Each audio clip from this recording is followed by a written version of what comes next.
દર્શન કરી રહ્યા છીએ ત્યારે પૂજ્ય આચાર્ય સ્વામીને આપણે વિનંતી કરીએ કે એમની રમૂજી શૈલીમાં આપણને આનંદ કરાવે પૂજ્ય આચાર્ય સ્વામી. એમાં ગુણાતીત વાતો ફૂટે તો કામ થાય. હાવ નજીક હોય ને તોય ન વંચાય, બહુ દૂર હોય તોય ન વંચાય, માપમાં હોય તો વંચાય, આવડતું હોય તો વંચાય. એ તો હું વાંચે, ઘણા તો અડધું વાંચે કે દારૂ પીવો ચાલુ કરી દે, નહીં શબ્દ પછી આવતો હોય, પીધા પછી વંચાય ન. કહેવાનો આ છે કે પૂરી વાત, હાફ નોલેજ ઇઝ ડેન્જરસ. અડધું જ્ઞાન છે ને ડેન્જરસ છે, કાં પૂરેપૂરું માણવું જોઈએ. 2 માળનું મકાન, એક ભાઈ રોજ રાત્રે મોડો આવે, આવીને સોફા પર બેસે અને જૂની ટેવ પ્રમાણે બૂટ ઘા કરીને ત્યાં પેલા ખૂણામાં નાખે એટલે ધડ ધડ અવાજ થાય, નીચેવાળા જાગી જાય. ફરિયાદ કરી કે ભાઈ સાહેબ તમે લેટ આવો એનો વાંધો નહીં, પણ અવાજ આવે છે તમે એવોઇડ કરી શકો, અમને તકલીફ થાય છે. એ વાત સાચી તમારી, સોરી કહેવામાં ધ્યાન રાખવું પડે. પોરબંદર પેલા યુવકમાં એને ઉતર્યા ને તે બેનને મારી સુટકેસ અડી ગઈ. મેં કહું સોરી શું કે 2 છોકરાની માં શું કે સોરી કહેવામાં સમજવું પડે. એમ પેલો ભાઈ કે ભાઈ એ કે હું ધ્યાન રાખીશ કે ફરી આવું ન થાય. બીજે દી રાત્રે આવ્યો, તે સોફા પર બેઠો અને ધડ દઈને એક બૂટનો ઘા થઈ ગયો. બીજું પછી ધીરેકથી મૂક્યું.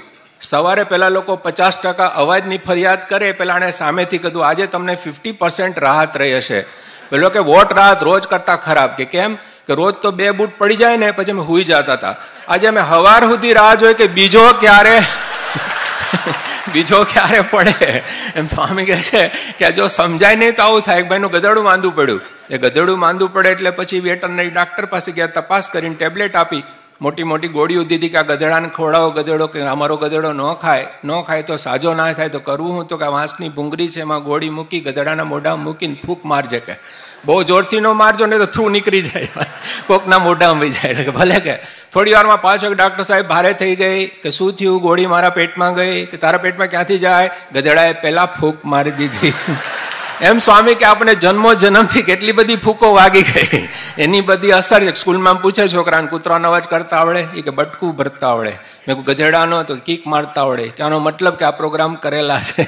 ને આ સભામાં તો સ્વામી કે જોગી બાપા કહેતા કે કોઈ ઇન્દ્ર થઈ ગયા, ચંદ્ર થઈ ગયા, બ્રહ્મા થઈ ગયા, બધું કરીને આયા છે, સામાન્ય નથી.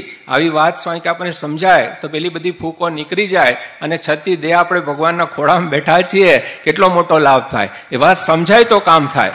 સ્વામી કે જેમ છે એમ આ વાત સમજાય તો કોઈ ઘરે જઈ શકે, એટલે આપણે સમજતા એવું ને સમજ્યા એટલે પૂરેપૂરું સમજવાનું છે. જો આ ના સમજાય તો તકલીફ થાય. એમ સ્વામી કે જો આ વાત જેમ છે એમ સમજાય તો માણસ ગાંડો થઈ જાય. અમારે ત્યાં આગળ સામાપુરમાં એક ભાઈ હતા, તો ગણપતિની સિઝન આવે તો ગણપતિ બેહાડવાના આવે. એ કે અમારે ત્યાં ગણપતિ બેહાડી જાઓ. મેં કે બેહાડી જાય, પણ આ બધા વ્યસન છોડવા પડે અને ગણપતિની પાસે તમે બેસો, કંઈ ભજન કરો, આ કરો તે કરો, કારણ કે એની પાછળ બધું ઘણું બધું હાલતું હોય. એટલે પછી કે ભલે. પછી 2-3 દિવસ પછી અમે નીકળ્યા ત્યાંથી, તો બધા ભેગા થઈને આખા ગણપતિને ઉપાડીને તળાવ બાજુ લઈ જાય. મેં કહું આને ક્યાં લઈ જાઓ? એ 5 દિવસથી બેહેલો છે, બાથરૂમ નથી ગયો. ભારે મેં કહા પીધેલા આટલું તો સમજે છે કે આ મૂર્તિને આ બધું હોય, એમ કે ભલે ને કે આવી રીતે હોય. મેં કહું ભાઈ આને બહુ હલાવા કરવાની કે આ વિસ્તાર એવો છે સ્વામી. અહીંયા એક ભાઈ મારી પાસે મને કે મારા માટા પીટા છે. મેં કહું માટા પીટા હોય તો બહુ સારું ને. એમ નહીં કે પીટા તો પીટો જ છે, પણ માટા હો પીટી છે એટલે બધા પીવે છે.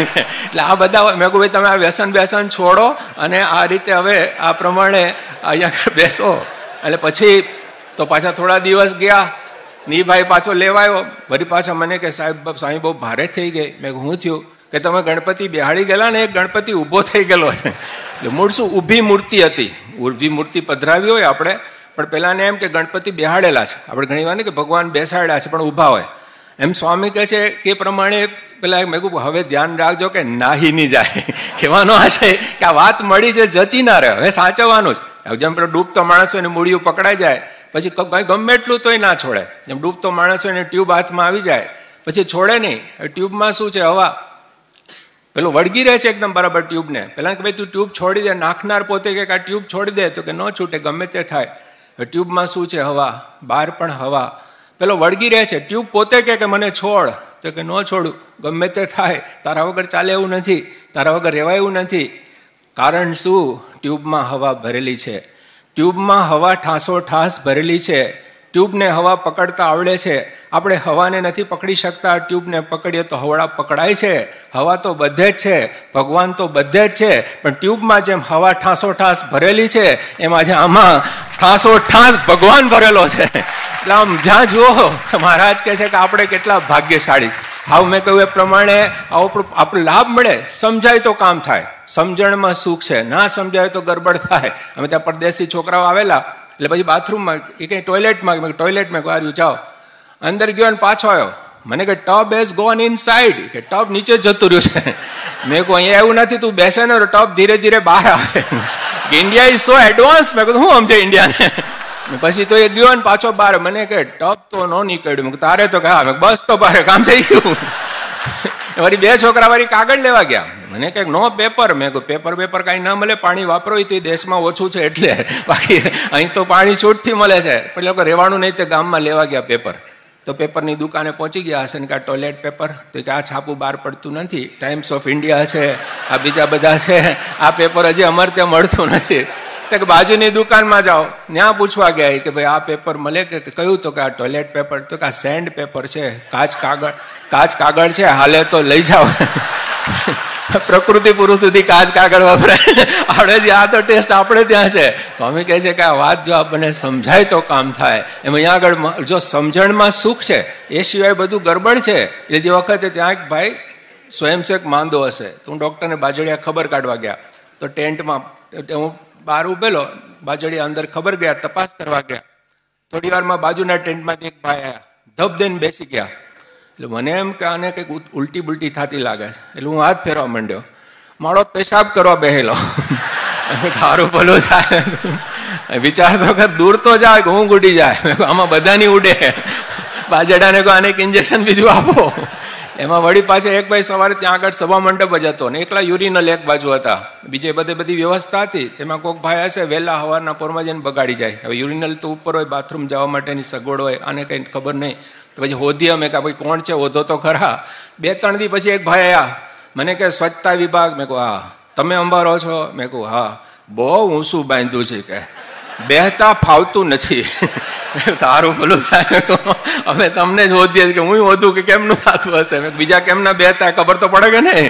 તે હું એ જ વિચાર કરું કે બીજા કેમના બેહતા હશે. કહેવાનો હશે કે જો સમજાય નહીં તો. એટલે સ્વામી કે સમજણમાં ઘણું સુખ છે. જેમ સમજાય તો માણસ ગાંડો થઈ જાય. મહારાજ કે જેમ છે વાત સમજાય ને તો વાત જુદી થઈ જાય, આખી વસ્તુ બદલી જાય. એક ભાઈને ઘણા બધા પ્રશ્નો હતા અને એટલા બધા પ્રશ્નો ટેન્શનમાં પછી એટેક આવી ગયું. એટલે પછી દવાખાનામાં દાખલ થઈ ગયા. પ્રશ્ન વધ્યા, અધિક માસ જેવું થયું. પછી કે હવે શું કરું?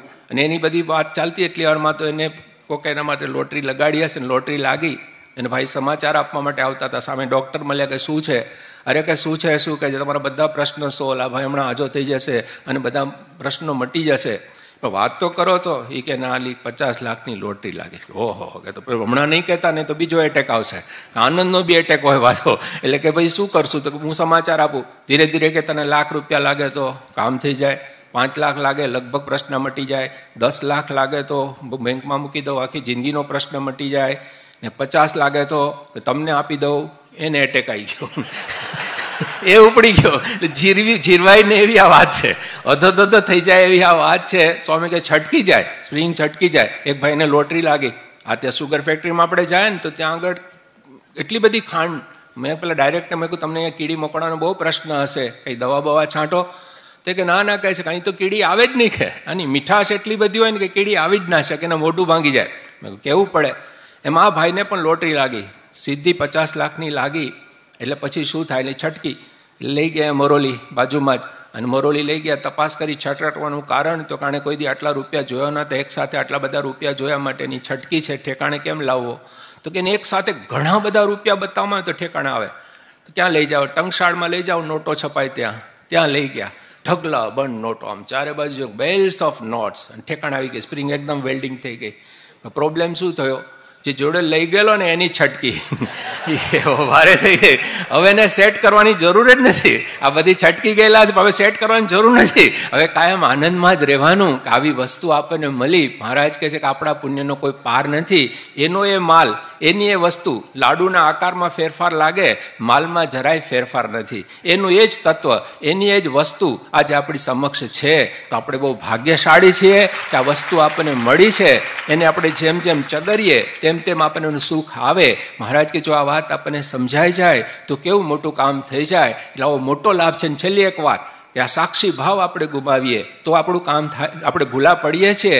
મારે ત્યાં નાયરોબીનો આફ્રિકાનો પ્રસંગ યાદ આવે છે. કંપાલામાં વર્ષો પહેલા ત્યાં એક ભક્ત પ્રહલાદનો ડ્રામા ભજવવાનો હતો અને અમે ત્યાં કંપાલાની અંદર આપણા ઘનશ્યામભાઈ છે, સીટી પટેલના દીકરા હતા. તે પોતે એ પ્રમાણે આ બધા ડ્રામામાં બધા પાત્ર લેવાના હોય. મને નાનો રોલ મળેલો અને પછી ત્યાં આગળ ગયા તો છેલ્લી ઘડીએ નરસિંહ ભગવાન જે થવાના હતા એ ભાઈ માંદા પડી ગયા. એ કે મારાથી નરસિંહનો રોલ નહીં લેવાય. એ કે ના લેવાય પણ નરસિંહ ભગવાન તો નીકળવા જોઈએ ને થાંભલામાંથી, એવું કેમ ચાલે?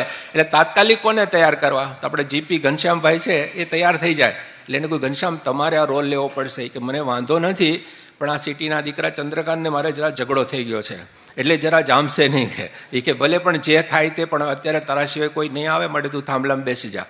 અને પછી એ ભાઈ થાંભલામાં ઉતરી ગયા, સિંહનું મોરું પહેરેલું. અને પછી ટાઈમ થાય એટલે પેલો હિરણ્યા કશ્યપ છે ગદા મારે અને થાંભલામાંથી નીકળે. પૂઠાનો થાંભલો હોય. ઓરિજિનલ નરસિંહ ભગવાન તો એમને જ આવી જતા હતા. હવે આ ભાઈ તો તૈયાર કરેલા હતા, કારણ કે પેલા ભાઈ તો એ બી આવવાના હતા, એ પણ નથી. હવે ત્રીજા તાત્કાલિક એમરજન્સી એકદમ. એટલે એ ભાઈ તો થાંભલામાં બરાબર રાહ જોતા હતા ક્યારે નીકળવાનું છે. અને ચંદ્રકાંતે ગદા મારી ધડાંગરથી સીધી માથા પર આવી. રિયલ પ્રોગ્રામ થયો. અને પછી કે આ તો ગણ્યો તો કે એ જ છે કે છે. અને બે વચ્ચે ધમાસાન યુદ્ધ છીડ ગયા. જે ધબાધબી બોલે, પબ્લિક ખુશ, કારણ કે રિયલ ફાઇટ ક્યાંથી મળે. અને રિયલ લાઇટ એકદમ સાજે સામ આવી ગયા બરાબર ના. અને પછી તો પેલો બિચારો ડ્રામા મોટા મોટો પ્રોબ્લેમ શું આવ્યો કે નરસિંહ ભગવાન છે શરીરમાં ઘનશ્યામભાઈ આ પેલા ચંદ્રકાંતભાઈ કરતા થોડાક પાછા પડે. ચંદ્રકાંત તો ખરેખર મજબૂત, એટલે એના ઉપર ચડી બેઠા. નરસિંહ ભગવાન નીચે, ચંદ્રકાંત ઉપર. તોય પેલો ડ્રામા ચાલુ રાખે. દિવસ છે કે રાત છે કે તારો બાપ છે. ભારે થઈ ગઈ ગયા તો મુશ્કેલી થવાની. હવે અમે તિભા કાકા, આપણે એ વખતે વડીલ હરિભક્તો જ બધું સંભાળતા. તિભા કાકા બાજુ આવતા હતા. અમારા રમણીકભાઈ કે તિભા કાકા ક્યાં જાઓ છો? હમણાં જ ચંદ્રકાંતને પાડી દઉં. કે જે કરવું અહીંથી કરો, ત્રીજો અવતાર હમણાં કરવો નથી આપણે. જે પતાવો પતાવો.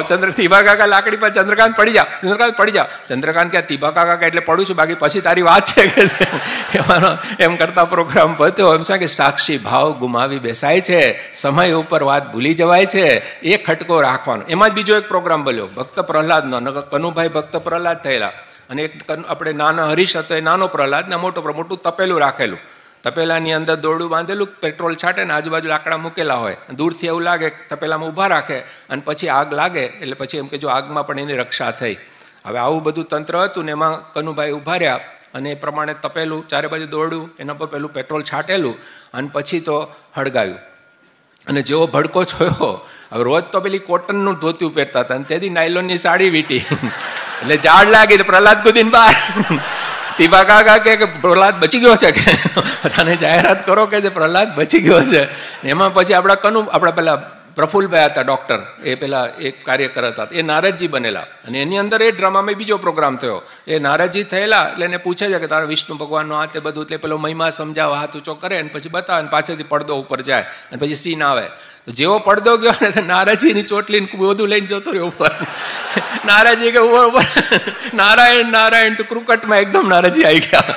સ્વામી કે આ જીવ દશા છે એમાંથી બ્રહ્મ દશા ઉપર લઈ જવા છે આપણને. કેટલી મોટી વાત છે. મહારાજ કે આપણે વાતમાં ભૂલી જઈએ, આપણે એટલું ના ભૂલીએ કે આ જે આપણને પ્રાપ્તિ થઈ છે, આ જે લાભ થયો છે એ મહારાજ કે એના જેવી કોઈ વાત નથી. અમળતી વાત મળી કે જે અમળતી મળે નહીં, નહોતી દીઠી નહોતી સાંભળી. પ્રત્યક્ષ ભગવાનના સ્વરૂપનું જ્ઞાન, ધ્યાન, કથા અને કીર્તન એ જ કલ્યાણનો ઉપાય છે. આવી સરસ વસ્તુ આપણને મળી છે. હવે કોઈ પાછળ ના કરે. એક વખત એક ભાઈ હતા, કારણ કે આ ગુજરાતી ભાષા છે, તો પેલા જમવા બેઠા હતા તો પેલા સાધુ બેઠા હશે તો બોલે આઈસ્ક્રીમ આવ્યો તો કે આઈસ્ક્રીમ લો, તો કે હું પાછળથી લઈશ. એટલે વલ્લભ સ્વામી પાછળ વાટકી મૂકી કે લે કહે આ તો સારું થયું કે આઈસ્ક્રીમ હતો એટલે કહેવાનો હશે કે ભાઈ ઉપાધિ થઈ જાય. એમ મહારાજ કહે છે કે આ વાત જો સમજાય નહીં તો રહી જવાય. આ મોકો છે, આ તક છે. અમારા લાલાજી કહેતા કે તકે તક. ઓલા ડેડકા બહાર નીકળે ને પાણીનો સીમાય ને ડેડકા બહાર નીકળે. એટલે કે તકે તક. બીજો કે ડરાવ. બીજો ડેડકો કે ડરાવવાનું રહેવા દે, અત્યારે તક છે, જેટલું પાણી પીવાય એટલું પી લે, પછી તો મજા જ છે. એ મહારાજ કે આપણને આવી મોટી પ્રાપ્તિ થઈ છે, કારણ કે આ કાંટા બી કોઈ રાહ જોતા નથી. મને કે 15 મિનિટથી વધુ કરતા નહીં. એમ સ્વામી કે ધ્યાન રાખવું પડે. કારણ કે કથા કરે ભાઈ, પ્રવચન કરે એટલે અડધો કલાક બોલવાનું હોય તો મોઢામાં પીપરમેન્ટ મૂકી દે એટલે સમજે કે 15 મિનિટ પૂરી થઈ. આ તો બંધ જ ન થાય. પછી ખબર પડી કે કોટનું બટન આવી ગયું. દરેક વસ્તુમાં તો સ્વામી કે દરેક વસ્તુનું માપ હોય, મર્યાદા હોય. ડાક્ટર હોય ને, દાંતના ડોક્ટર મોઢું બહુ ખોલાવે. એ કે હજી ખોલ. ઓલો દર્દી કે અંદર બેહવાનો છે કે હું કે આપણને આવી વાત મળી છે. મહારાજને ખૂબ પ્રાર્થના કરીએ કે આપણને આવી વસ્તુ હાથમાં આવી છે, તેનું સુખ સતત બધા લઈએ, બધાને લાભ મળે. પ્રાર્થના સ્વામીને ભગવાન. રાતના 1:30 વાગે પૂજ્ય આચાર્ય સ્વામી એવી જ્ઞાનસભર વાતો કરી આપણને